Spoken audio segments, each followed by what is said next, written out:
যাকে ভালোবাসলাম, যাকে ভালোবেসে কলঙ্কিনীর নাম মাথায় নিলাম, সে আমাকে চিনল না, সে আমাকে বুঝলো না।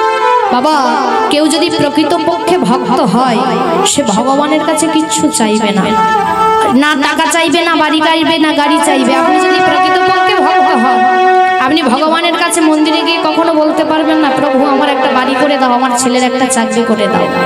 তোমার চাওয়া একটাই হবে যে প্রভু আমার যেন কৃষ্ণ ভক্তি হয়, তোমার চরণে যেন আমি সমর্পণ করতে পারি নিজেকে। একজন ভক্তের আগতি বাবা এটাই হয়। ভগবান আমাদের অনেক কিছু দেয় বাবা, সেটা কি আমরা সৎ পথে কাজে লাগাই না, অসৎ পথেও দেখবেন অনেকে দেখবেন যখন একটা পাওয়ার দেওয়া হয়, সেই পাওয়ারটা কিন্তু সে খারাপ কাজে ব্যবহার করে। ভালো কাজে ব্যবহার করে কি করে? করে না। তাহলে ভগবান তোমাকে দিচ্ছে, আপনার দেখছে, দেখেই চিন্তা করলো ভগবান যে এইবার তোমার পতন নিশ্চিত। কেন না? তোমাকে আমি একটা পথ দিয়েছি।